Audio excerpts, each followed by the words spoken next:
In terms of the state of readiness of LTE, we've got about 7 or 8 networks already live, and that is kind of the ultimate proof. If you're live and commercial and you've got customers, you know you're ready.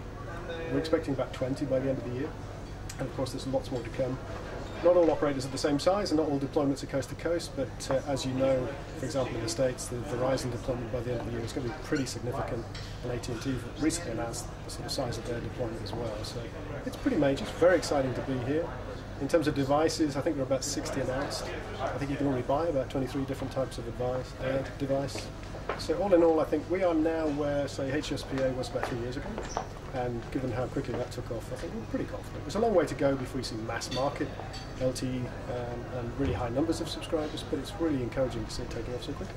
You said, what are the key issues in terms of spectrum allocation when it comes to LTE? The same as always, really. Too little, too slow and too expensive. We do have some regulators, particularly in this part of the world, that are very forward-looking. They realise that actually mobile broadband brings all sorts of societal benefits. It's not just about taxing operators. And they've freed up some very valuable spectrum, the right spectrum, very quickly. Things like the digital dividend spectrum. The US was the first. They did that very early on. Most of the Europeans are playing catch-up, but they're doing it. But we still see things like the Indian situation, even 3G auctioning and licensing has only recently been completed. I think one operator paid $715 million for 5 megahertz. Wow. So you've really got to understand that every regulator and every government wants broadband for everybody. Only mobile can do that. Fixed never will. So you've got to see that there's more society benefit in this rather than seeing it as a short-term taxation opportunity to balance your budget. So Africa is still very strong on the GSM side of things, while the USA and several other regions are pushing ahead with LTE.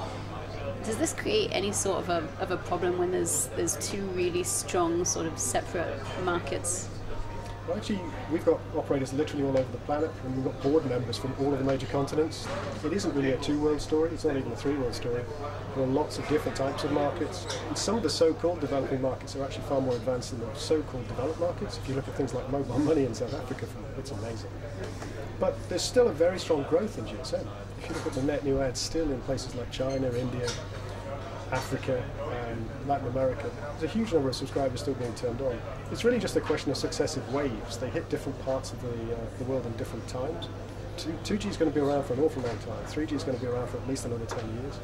So because we've got one family of technologies and they're broadly compatible, we don't really see that as a major issue. We do see an opportunity for countries like Africa and elsewhere to leapfrog a generation. They may actually be able to skip one generation completely and go straight to LTE. It's a very complicated issue, but in the same way that spam has kind of polluted the sort of fixed desktop environment, it's starting to have a big impact on mobile. The difference with mobile is it feels more like a personal invasion because you carry your phone with you. If it's all just stacking up on your desktop and you look into it every now and again, that's one thing. But if you start getting intrusive and not very nice messages directly to your phone, that's a bit more in your personal sphere. There's a lot of phishing attacks associated with some of these spam as well, particularly SMS phishing. So we're doing a lot to try and encourage operators to get together, because the spammers don't just use one network, they use every network they can get their hands on. So what we try and do is get all operators to have the same reporting technique, really simple technique. You basically dial spam on your phone, and that will send a message to the operators. We collate that information centrally, and then we do some analysis to find out what the spammers are really up to, because spamming is like fraud. You're always one step behind, but you want it to be a very small step.